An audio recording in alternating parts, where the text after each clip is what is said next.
L'ascension de Jésus-Christ au ciel. Sermon prononcé le 9 mai 1630, jour de l'Ascension. Texte biblique. L'Éternel a dit à mon Seigneur, « Assieds-toi à ma droite, jusqu'à ce que j'aie mis tes ennemis pour le marchepied de tes pieds. » Psaume 110, verset 1. Chers frères, ce psaume s'étant rencontré dans la suite des chants ordinaires de l'Église, il n'a pas été besoin de délibérer sur le choix d'un texte qui fut propre à l'occasion présente. Car le prophète, comme vous voyez, y célèbre le mystère dont les chrétiens solennisent aujourd'hui la mémoire, l'ascension du Seigneur Jésus-Christ dans le ciel et son siège à la droite de son Père. Toute la différence qui se trouve entre ce que dit le psalmiste et ce que nous faisons est qu'il décrit l'avenir et que nous célébrons le passé. Il regarde cette gloire du Christ de Dieu comme future, et nous la contemplons comme déjà accomplie, en quoi paraît clairement la divinité des Écritures, par le rapport des prédictions avec les événements si justes que quiconque les comparera exactement ensemble reconnaîtra sans difficulté que c'est l'ouvrage de Dieu et non de l'homme. La dévotion de ce jour ne me permet pas de m'arrêter à combattre ici, dès l'entrée, les rêveries des rabbins qui, poussés par la haine qu'ils ont contre le christianisme, détournent ce psaume à un autre qu'au Messie. Leurs gloses sont si grossières qu'en effet elles sont plus dignes de pitié que de réponse.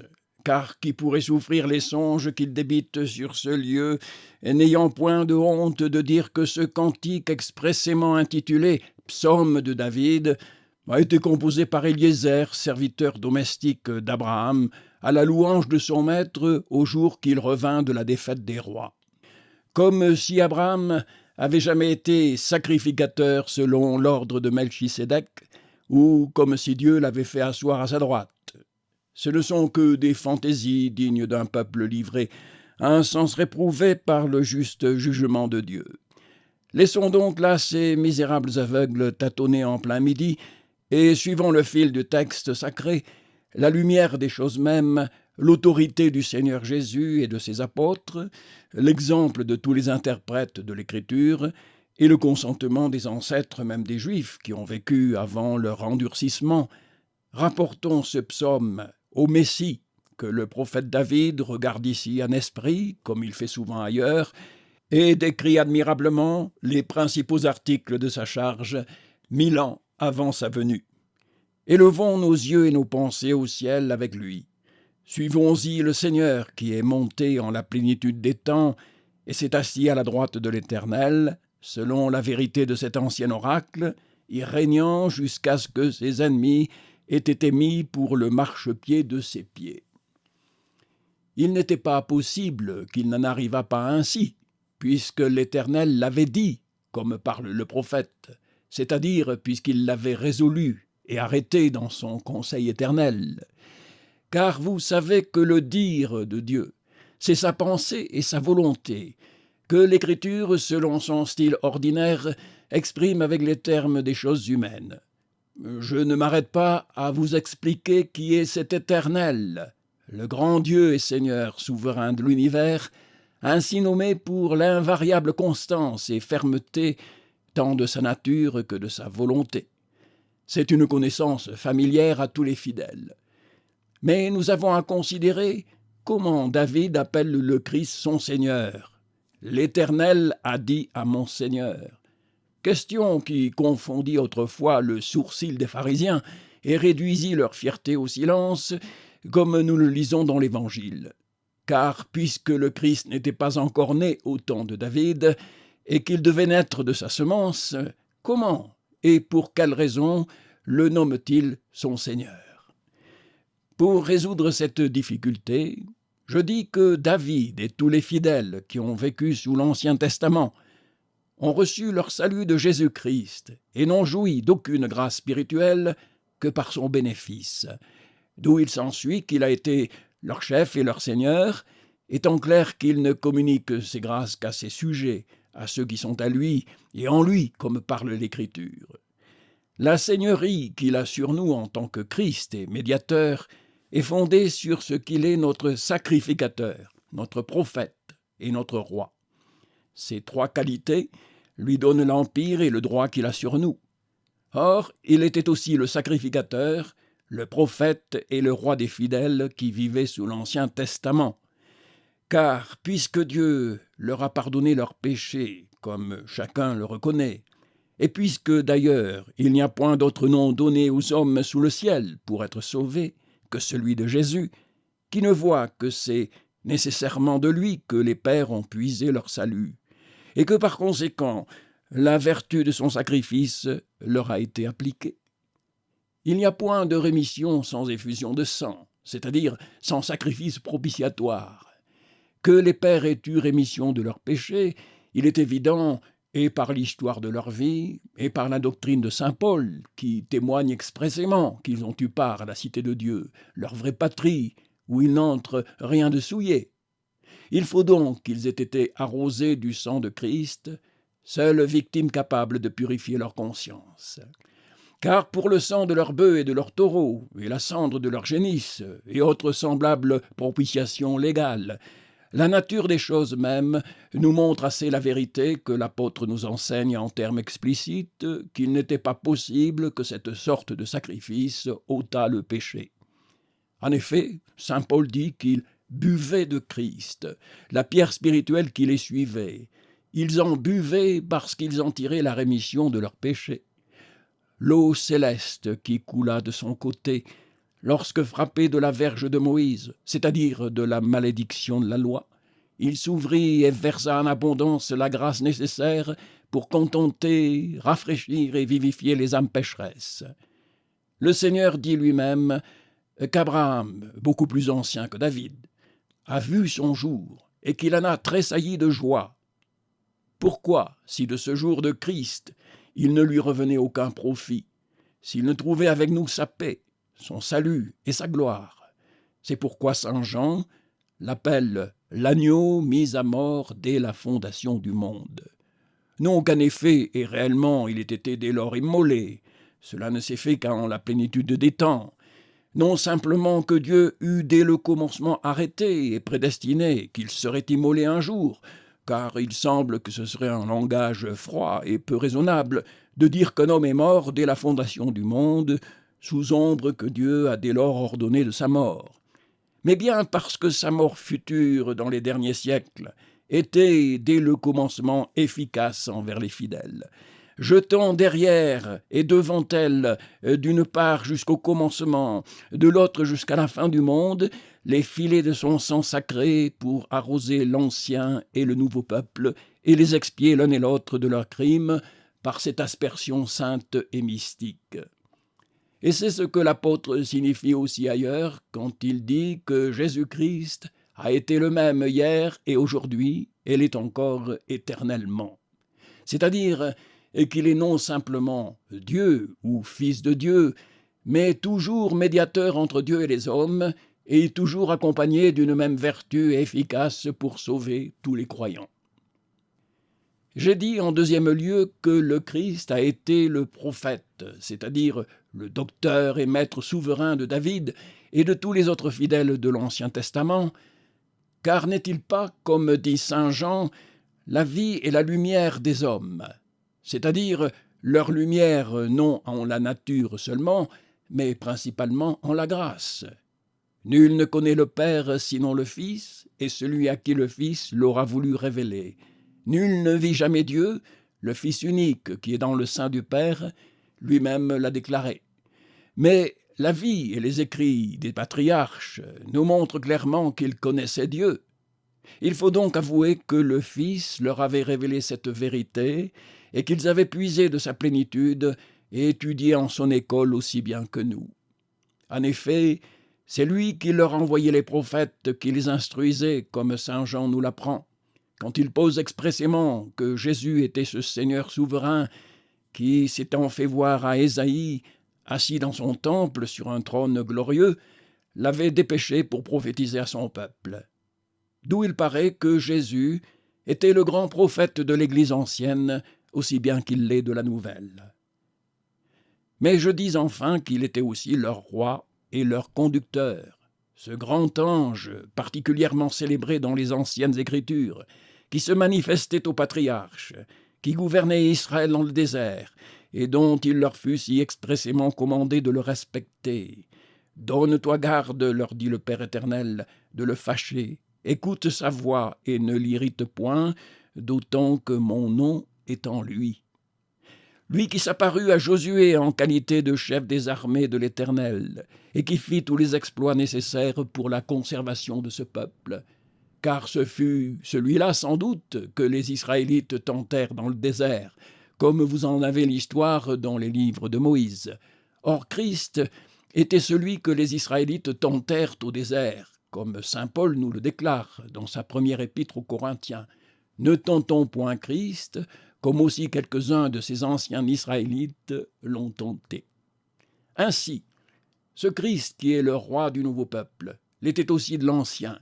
Et cet Éternel que vous trouvez si souvent dans les prières des saints de l'Ancien Testament, dans leurs actions de grâce, dans leur délivrance et dans leur châtiment, est le même Jésus que nous réclamons et invoquons aujourd'hui, comme il paraît par 1000 autres enseignements, et nommément par celui-ci, que ce que le prophète dit de l'Éternel dans le psaume 102, lui attribuant la création et la conservation de l'univers, et particulièrement le rétablissement de Sion, c'est-à-dire de l'Église.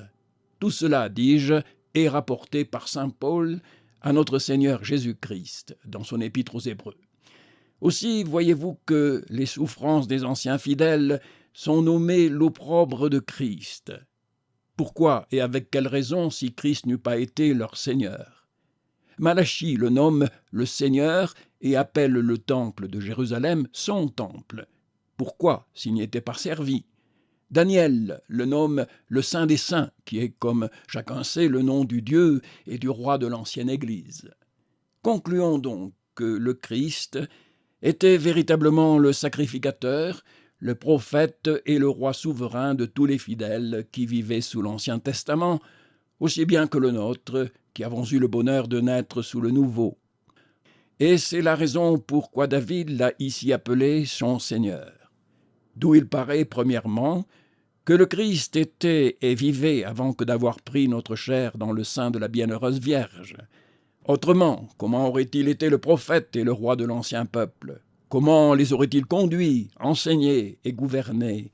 Comment et de quel droit l'aurait-il appelé leur Seigneur dès ce temps-là, s'il était vrai, comme quelques hérétiques l'ont blasphémé, qu'il ne subsistait point alors en la nature avant le temps de son incarnation? Mais il faut encore pousser notre conclusion plus avant et déduire en deuxième lieu que le Christ est Dieu béni éternellement, créateur et conservateur des cieux et de la terre, puisqu'il est clair que celui-là seul, et non aucun autre, était le Seigneur et le conducteur du peuple ancien. En troisième lieu, de là même paraît encore que Jésus-Christ n'est pas sauveur de son Église en tant seulement qu'il lui a donné les enseignements et les exemples de la sainteté et du salut, et lui en a laissé la doctrine très parfaite dans son évangile.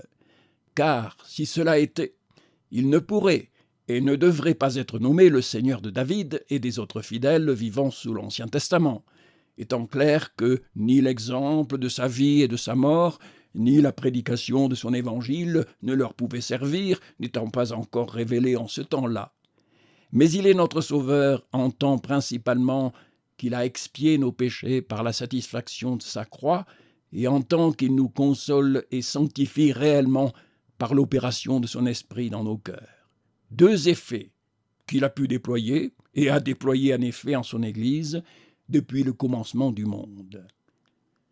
Enfin, nous avons comme ici à conclure que le Christ est un roi spirituel et céleste, car s'il était roi temporel et mondain, comme les Juifs se le figurent, quelque haute et admirable que pût être sa gloire, David, qui était aussi roi temporel, et même un grand et excellent roi, ne l'appellerait pas son Seigneur comme il fait. Je sais bien qu'il peut arriver qu'un roi parlant à un autre roi l'appellera son Seigneur par une forme de civilité assez ordinaire entre les hommes. Mais c'est une chose inouïe qu'un roi souverain, comme était David, parlant de notre roi, bien que plus grand et plus puissant que lui, le nomme simplement son Seigneur. Puisque donc David, parlant ici non au Messie, mais du Messie, l'appelle simplement et absolument mon Seigneur, c'est un signe évident que le Messie a une souveraineté ou monarchie spirituelle à l'égard de laquelle David n'était que sujet, et non une supériorité temporelle à l'égard de laquelle David n'était sujet de personne, étant roi comme il était. Cela paraît encore plus clairement si vous considérez que le Christ étant fils de David selon la chair, et l'Écriture prédisant qu'il sera assis sur le trône de son Père, il s'ensuivra, si vous l'entendez littéralement et charnellement avec les Juifs, que la royauté du Christ dépendra de sa naissance et n'aura nul autre règne que celui de David, si bien qu'en ce sens, le Christ ne pourra être son Seigneur en aucune façon.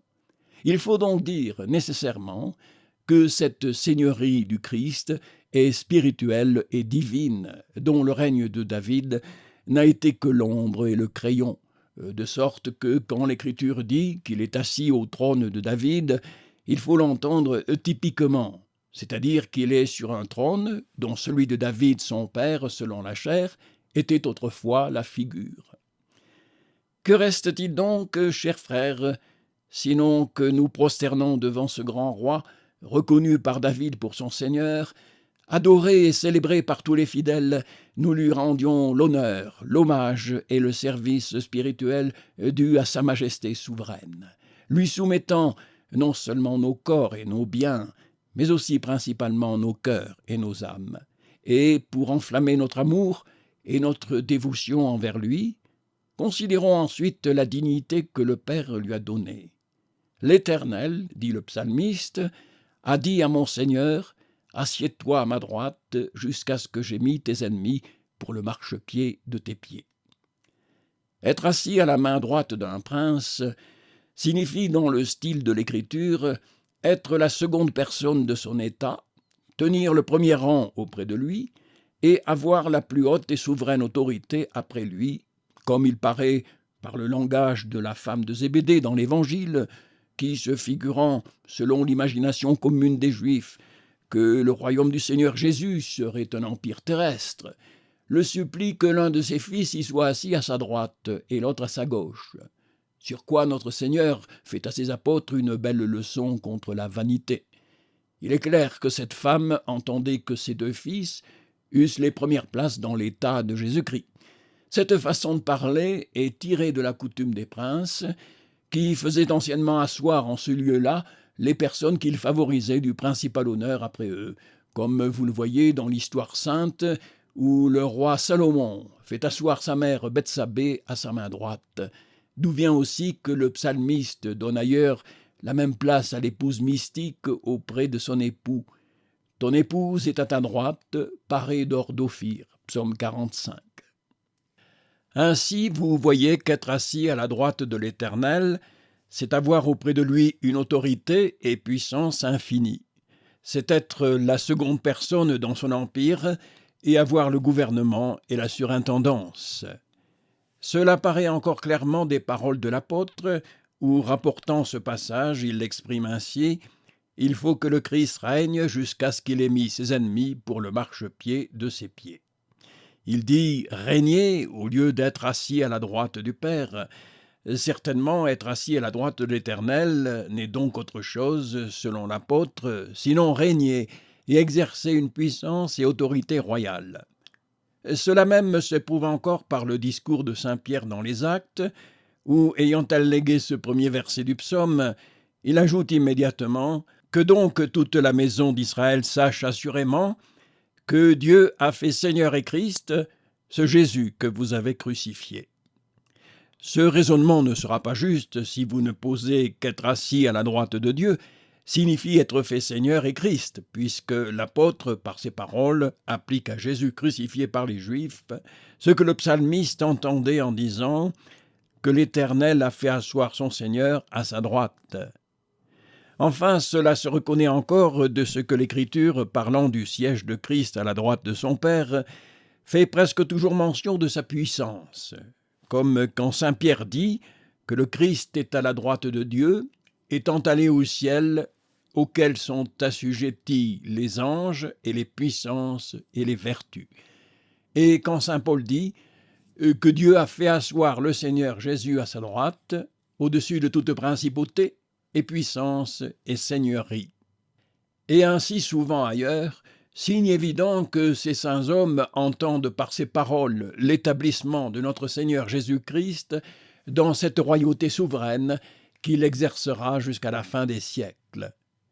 Car cet empire durera assurément jusque-là, comme le prophète nous l'apprend dans les paroles suivantes « Assieds-toi à ma dextre, jusqu'à ce que j'aie mis tes ennemis pour le marchepied de tes pieds. » C'est-à-dire jusqu'à ce que j'aie entièrement détruit et rangé tes ennemis sous ta puissance. Car c'était, et c'est encore aujourd'hui, la coutume des peuples orientaux, que les princes et les conquérants qui remportent quelques grandes victoires sur leurs ennemis, s'ils en peuvent prendre les principaux en vie, les font mettre enchaînés sous leur table ou sous leur trône, comme nous lisons dans le livre des Juges qu'un certain Adoni-Bézek se vante d'avoir eu 70 rois qui, les pouces des pieds et des mains coupés, recueillaient sous sa table les miettes de pain qui tombaient.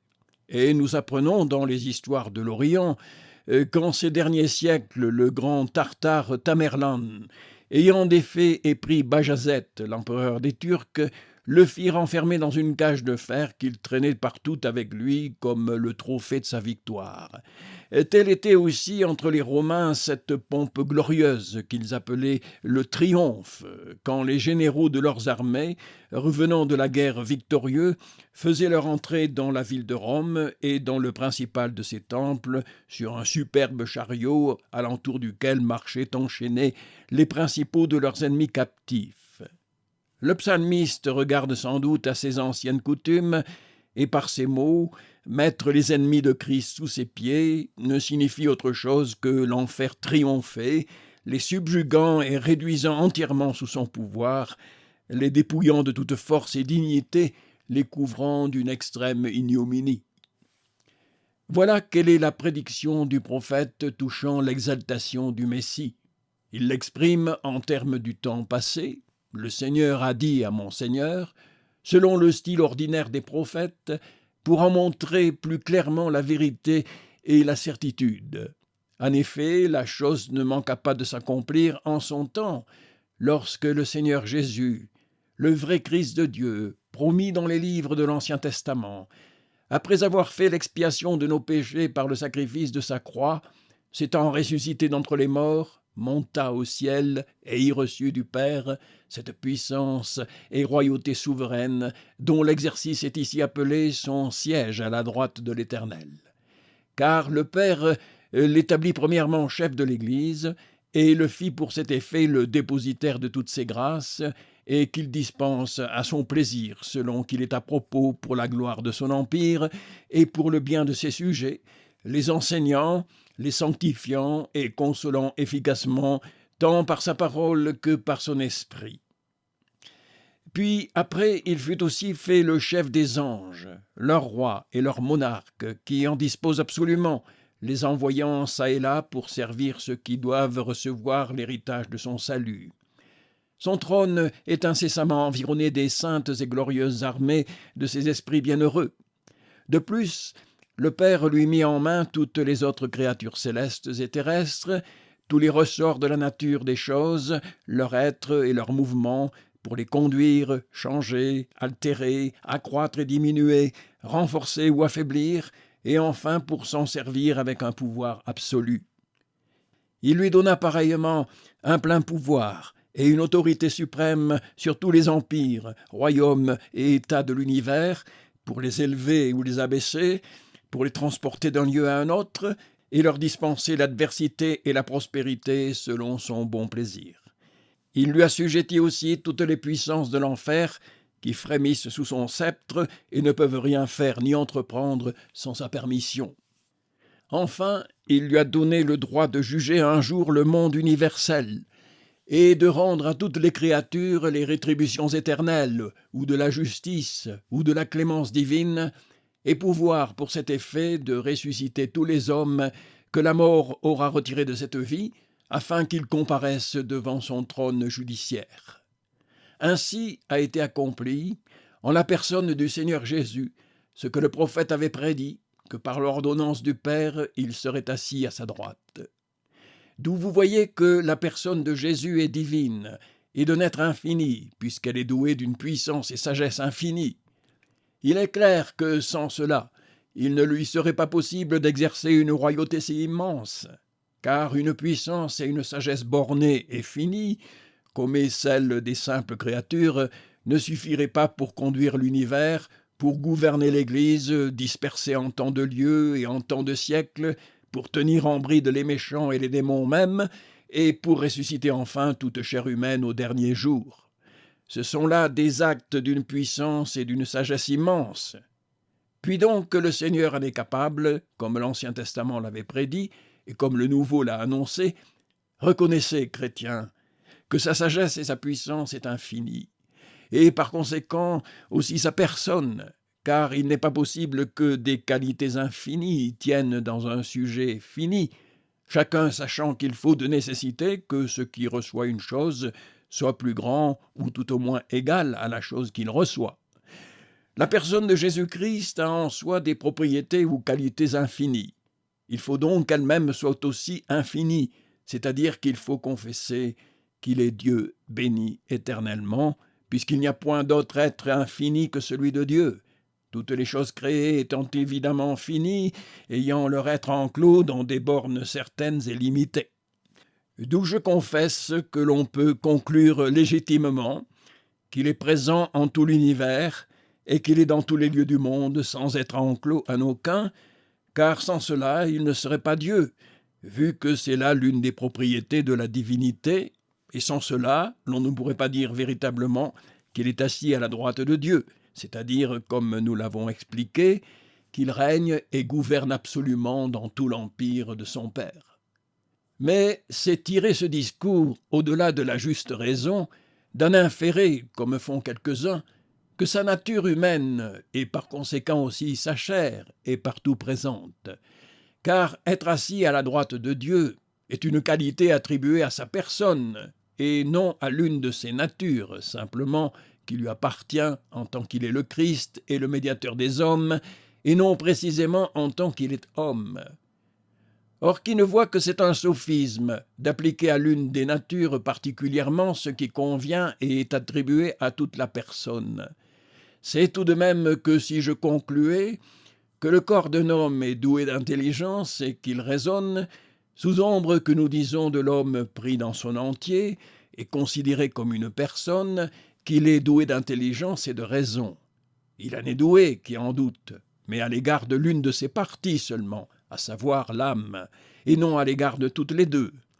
Il suffit pour vérifier cette proposition que la raison se trouve en quelqu'une de ses parties.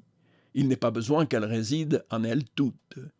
Ici donc, tout de même, pour justifier que le Christ est assis à la droite de Dieu, et qu'il est par conséquent infini, c'est assez qu'il soit infini selon sa divinité, mais il ne s'ensuit pas qu'il le soit aussi selon son humanité.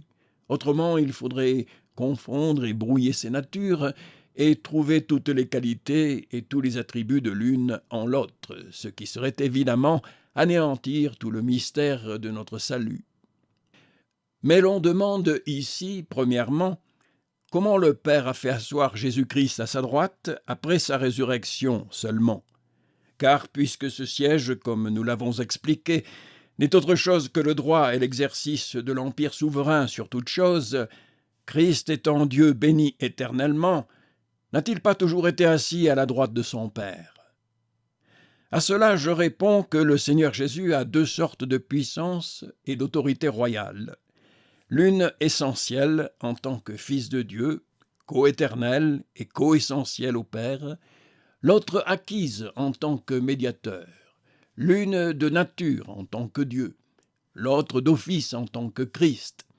Le titre et le fondement de la première est son essence propre, qui étant éternelle, cette puissance est par conséquent éternelle en lui. Le titre et le fondement de l'autre, c'est son obéissance et ses souffrances, dont il s'est acquitté en la plénitude des temps, seulement après avoir revêtu notre chair, si bien que le droit et le pouvoir qu'il a acquis par là lui a été donné en temps seulement. Il y a deux choses en lui, son essence et son office. Son essence, c'est ce qu'il est, la parole et la sagesse du Père. Et à cet égard, j'avoue qu'il a toujours eu, et avant et après son incarnation, une puissance royale sur toute chose. Son office est qu'il est médiateur entre Dieu et les hommes. À cet égard, il n'a pas toujours eu le droit et le pouvoir qu'il exerce maintenant, car il a fallu qu'il souffrît premièrement et qu'il passât les jours de sa chair sur la terre pour entrer ensuite dans sa gloire. Saint Paul nous le représente divinement quand il dit que Jésus-Christ, étant en forme de Dieu, il n'a point réputé rapine d'être égal à Dieu. Voilà son essence ou sa nature première et originelle. Puis il ajoute « Toutefois, il s'est anéanti soi-même, ayant pris forme de serviteur, fait à la ressemblance des hommes, et étant trouvé en figure comme un homme, il s'est abaissé soi-même et a été obéissant jusqu'à la mort, voire la mort de la croix. Voilà son anéantissement volontaire et la première partie des fonctions de sa charge. Enfin, l'apôtre conclut, pour laquelle cause aussi Dieu l'a souverainement élevé et lui a donné un nom qui est au-dessus de tout nom. Voilà la gloire et la dignité qui lui convient en tant que médiateur. C'est à cet égard que le psalmiste le considère en ce lieu, et l'Écriture nous le propose le plus souvent en cette qualité. Mais quelqu'un nous demandera encore en deuxième lieu comment il est vrai que le Seigneur Jésus exerce maintenant toute cette puissance que nous avons décrite, vu que le psalmiste attribue toute cette action au Père, disant que c'est lui qui met les ennemis de Christ sous l'escabeau de ses pieds, signifiant par là, comme il semble, que Jésus demeure là-haut oisif pendant que le Père travaille à subjuguer ses ennemis. Christ règne, comme dit saint Paul. Il a seigneurie au milieu de ses ennemis, comme chante le psalmiste. Il a une verge de fer avec laquelle il froisse les nations, comme le même l'écrit ailleurs. Expression qui montre clairement qu'il est toujours dans l'action, recueillant et conservant son Église, combattant et détruisant ses ennemis. Mais pour ce qu'il fait toutes ces choses, comme à la place de son Père, et comme étant son lieutenant, jusqu'à ce que le péché étant pleinement aboli, le Père agisse lui-même immédiatement, sans l'intervention du médiateur. De là vient que le psalmiste, ayant égard à cette dispensation, dit que c'est le Père qui dompte les ennemis de son Fils, comme si nous disions que le Père a racheté le monde par son Fils. En troisième lieu, quelqu'un pourra s'étonner de ce que le psalmiste dit, que le Christ sera assis à la droite du Père jusqu'à ce que ses ennemis soient subjugués. Car ses ennemis ne sont-ils pas déjà vaincus? Ne les a-t-il pas mis pour le marchepied de ses pieds en triomphant d'eux par la croix? Mais la réponse est aisée, que le Christ doit vaincre ses ennemis en deux façons. Premièrement, en leur ôtant le droit et l'autorité qu'ils pouvaient prétendre sur ces sujets à raison de leurs péchés, pour la condamnation que la loi a prononcée contre tous ceux qui en sont coupables, et c'est la victoire de la croix de Christ. Car en mourant, il a dépouillé ses ennemis de ce droit, qui était leur arme principale, ayant parfaitement satisfait la justice de son Père et acquis le droit du royaume éternel. Mais il faut qu'en second lieu, il arrache ses ennemis de cette injuste possession qu'ils retiennent encore, bien qu'ils en aient perdu le droit, et que de l'autre côté, ils mettent ses enfants dans une paisible jouissance du royaume dont il leur a acquis ce droit. C'est donc ce qu'il fait maintenant, et qu'il fera encore aussi après, jusqu'à ce qu'il ait à pur et à plein exterminé ses ennemis, dont le dernier qui sera aboli est la mort.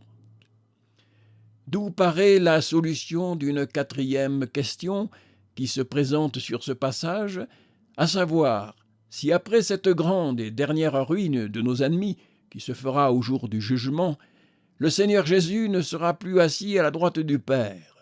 Car, puisque ce siège n'est autre chose que l'emploi de sa puissance et de sa sagesse royale à recueillir et à défendre son Église, et à dompter et détruire ses ennemis, qui ne voit que cela cessera lorsqu'il aura pleinement exécuté ce dessein et réduit ses ennemis à tel point qu'ils ne pourront plus rien entreprendre contre son Église. Saint Paul nous l'enseigne clairement, là où il dit que le Seigneur remettra le royaume à Dieu le Père, quand il aura aboli tout empire et toute puissance, et dans le même sens encore que quand toutes choses auront été assujetties, alors aussi le Fils lui-même sera assujetti. Première épître aux Corinthiens, chapitre 15, versets 24 à 28. Car pendant qu'il est assis à la droite du Père, et qu'il exerce sa puissance et sa souveraineté dans l'univers, il ne paraît pas qu'il lui soit sujet. Au lieu que tout cet exercice et cet emploi cessant, et Dieu étant tout en tous, immédiatement et par soi-même, il sera alors évident qu'en tant qu'homme, il est sujet au Père. De là ne s'ensuit nullement que le règne de Christ doive alors prendre fin, l'Écriture nous affirmant qu'il n'est pas semblable au royaume de la terre, qui se ruine par des guerres, soit civiles, soit étrangères, au lieu que le règne de Christ n'est sujet à nul de ses accidents. Le Seigneur cessera alors de régner, c'est-à-dire d'exercer les fonctions qu'il fait maintenant, mais cela ne procédera d'aucune diminution de sa puissance, ou de sa sagesse, ou de son autorité. Elles seront éternellement en lui. Mais de ce que la matière est l'objet de cet emploi cessera, ne restant plus ni de force aux ennemis pour les combattre, ni de maux ou de faiblesses ou de défauts à ses sujets pour les consoler ou assister ou amender, les biens, la justice, la paix et la sainteté fleurissant par tout son état, dans une abondance si riche et dans une fermeté si assurée, qu'il ne sera plus besoin qu'il fasse aucun acte, soit de clémence pour pardonner, car il n'y aura plus de péché, soit de justice pour punir, car il n'y aura plus d'ennemis, soit de sagesse ou pour conduire ou pour instruire, car il n'y aura plus ni de désordre ni d'ignorance, restant seulement qu'il se réjouisse éternellement avec les siens de ce grand et éternel ouvrage de ses mains. Ainsi avons-nous brièvement expliqué la nature, les parties, la constance et la durée de la domination royale de Jésus-Christ pour l'éclaircissement du texte du psalmiste. Mais la solennité de ce jour nous oblige à ajouter aussi quelque chose du lieu ou du siège de ce règne du Seigneur.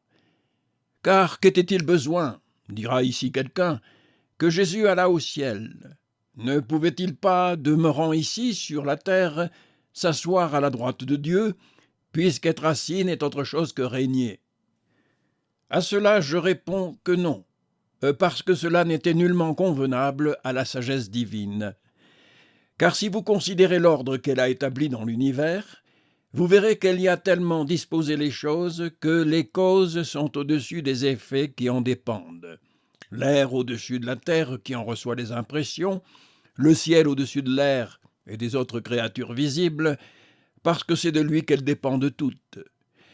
Puis donc que le Père a voulu donner au Seigneur Jésus la surintendance universelle du monde, et lui mettre entre les mains les premiers et souverains ressorts de toutes choses, ne fallait-il pas qu'il logeât au-dessus des cieux, afin que de ce lieu élevé au-dessus de tout le reste de l'univers, trône digne d'un si grand roi, il répandit partout sur son empire les divers effets de sa sagesse et de sa puissance, comme autant de fortes et efficaces influences pour conduire, changer et dispenser toutes les créatures à son plaisir. Mais, outre que l'ordre du monde le requérait ainsi, la condition tant de sa nature que de sa charge et l'intérêt de ses sujets l'obligeaient, après avoir souffert sur la terre, d'aller régner dans le ciel. Car étant un homme céleste, germé du ciel et non de la terre, formé dans le sein de la Vierge par la vertu d'un principe céleste et divin, c'est-à-dire le Saint-Esprit, qu'aurait-il fait de plus sur la terre après avoir accompli l'œuvre de sa médiation? Le ciel, le lieu de son origine, était aussi celui de son repos. C'était sa patrie et, si je l'ose ainsi dire, son élément.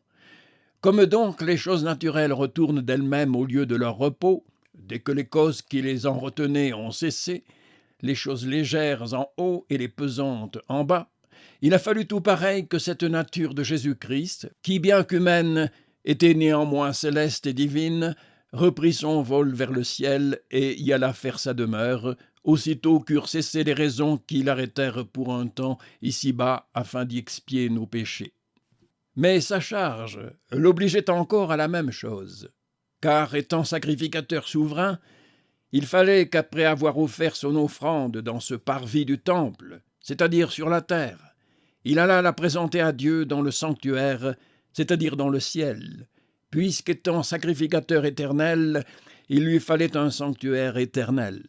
Et il n'y en a point d'autre de cette qualité dans tout l'univers que le ciel où il est monté. Étant aussi le prophète souverain du genre humain, il a été de la bienséance qu'il s'assit dans une chair de cette nature, seul vraiment digne de lui, c'est-à-dire dans le plus haut endroit des cieux, d'où il donne ses enseignements d'une façon divine, faisant entendre sa voix en tous les lieux de l'univers, par la prédication de son évangile et par la vertu de son esprit qui l'accompagne, et dont il verse les lumières ici-bas dans les entendements des hommes, comme le soleil visible épand ses beaux rayons, et l'agréable clarté du jour dans tous les climats de la terre. À quoi il faut encore ajouter que le Saint-Esprit, la seule lumière capable de nous faire voir la vérité, ne pouvant descendre en notre terre que Jésus-Christ ne fût premièrement monté au ciel, comme nous l'avons montré ailleurs, il fallait bien de nécessité pour être notre prophète qu'il fût élevé dans le ciel. Sa royauté enfin le requérait aussi pareillement, car étant roi du royaume des cieux, quel autre palais et quel autre trône pouvait-il avoir que le ciel? Mais nous avions nous-mêmes intérêt qu'il montât au ciel et qu'il y régnât jusqu'à la fin des siècles.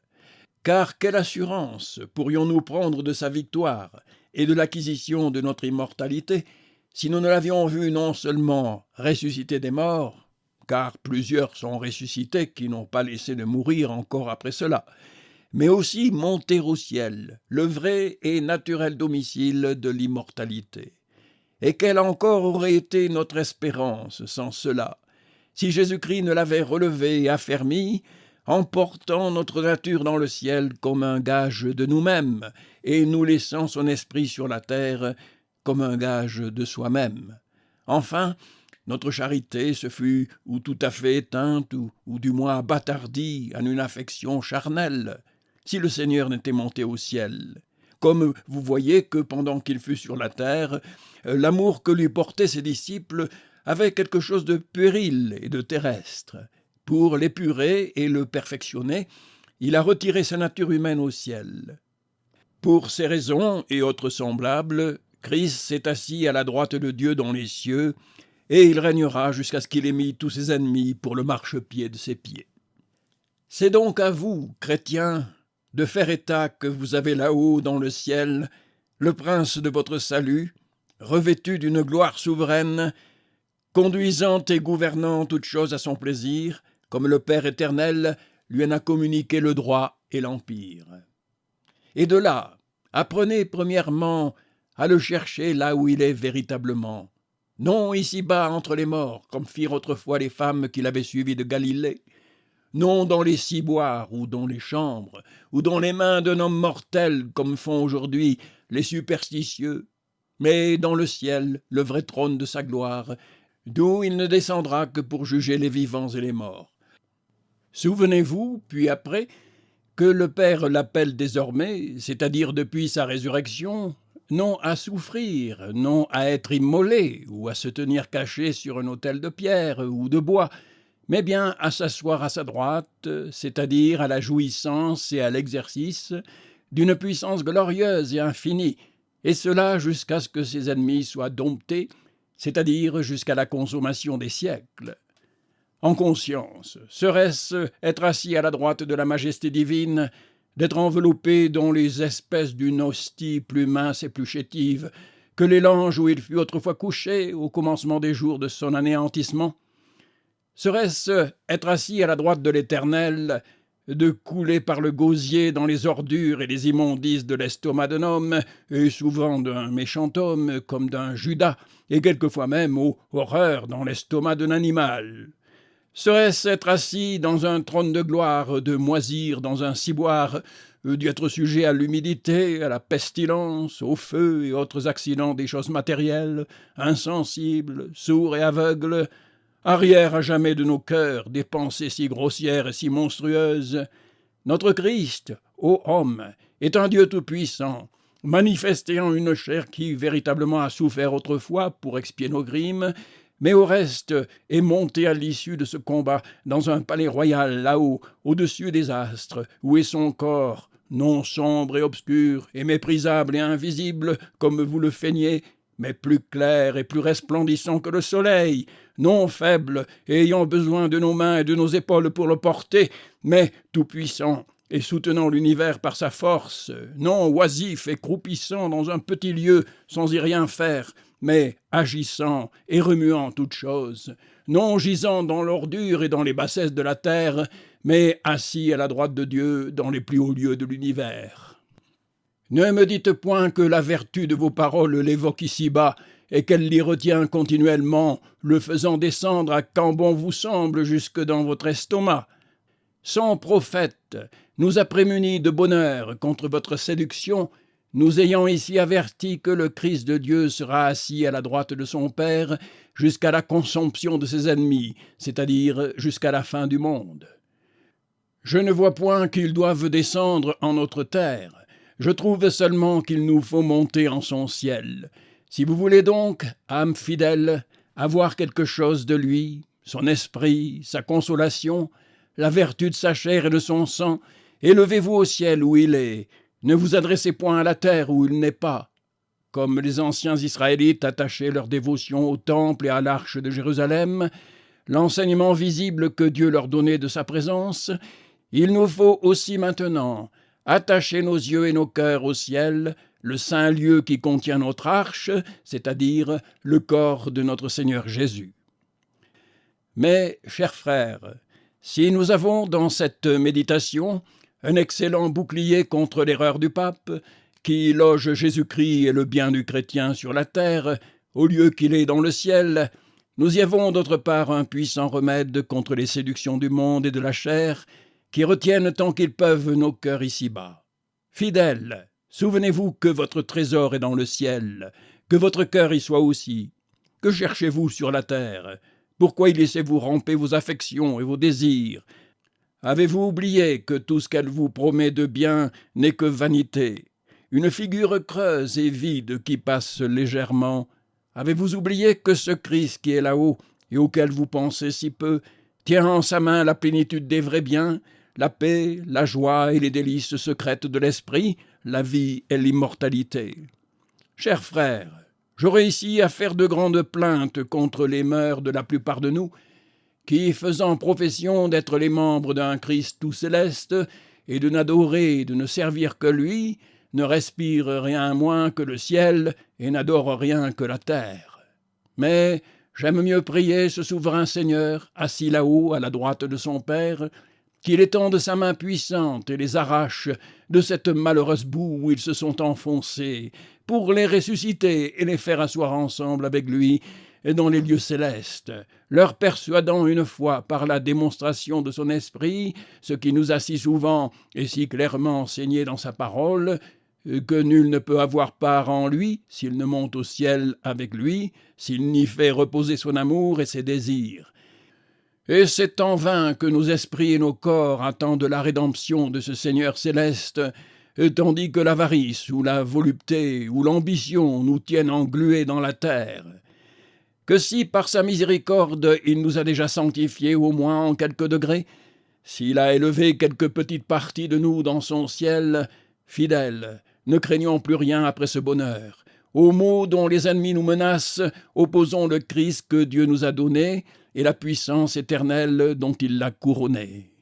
Ô monde, ô enfer, que nous ferez-vous puisque notre Rédempteur est assis à la droite de son Père? Puisque de ce trône où il règne, il voit vos artifices et vos violences. Ne craignez point, Israël de Dieu, quelque faible et méprisable que vous soyez en vous-même. Votre Christ, qui vous a aimé jusqu'à mourir pour vous, est assis au-dessus des cieux. Il a un œil que rien ne peut tromper, une main que rien ne peut éviter. Tenez ferme sous son bouclier, que rien ne vous épouvante. Regardez au ciel et pensez que celui qui y est monté pour vous y préparer votre place gouverne le ciel et les éléments, les anges, les hommes et les démons même. Remettez seulement vos affaires à la conduite de sa sagesse, qui se plaît à braver la fierté de ses ennemis avec la faiblesse de ses fidèles. Assurez-vous qu'il faudra enfin que tous ceux qui s'opposent à lui périssent, et que ceux que nous voyons aujourd'hui traiter si insolemment ses enfants, et espérer de mettre un jour leur nid au-dessus des étoiles, soient abîmés au fond des enfers. L'Éternel avait dit que le Seigneur serait assis à sa droite, et cela s'est accompli par l'ascension de Jésus au ciel. C'est la même bouche qui prononce ensuite que ses ennemis seront mis pour le marchepied de ses pieds. Ne doutons point que cela ne s'accomplisse aussi en son temps. Ô sainte et heureuse journée du Fils de Dieu, autant dure et terrible pour les ennemis de sa gloire que douce et souhaitable pour les enfants de sa grâce. Quand te verrons-nous arriver, armés de foudre et de feu pour la punition et la destruction des uns, toutes resplendissantes de lumière et de joie pour la consolation des autres? Quand verrons-nous ce Seigneur souverain du monde venir du ciel avec ses anges, et après avoir foulé tous ses ennemis aux pieds, nous prendre à soi et nous mettre entre l'entière possession du royaume éternel qu'il nous a acquis par le mérite de ses souffrances précieuses? Chers frères, hâtons ce temps bienheureux par nos souhaits, hâtons-le par notre repentance, par un sérieux amendement de vie, par un humble et constant service de ce Prince céleste que l'Éternel nous a donné pour Seigneur et qu'il a fait asseoir à sa droite après l'œuvre de notre rédemption, jusqu'à ce qu'il ait mis ses ennemis pour le marchepied de ses pieds. Ainsi soit-il.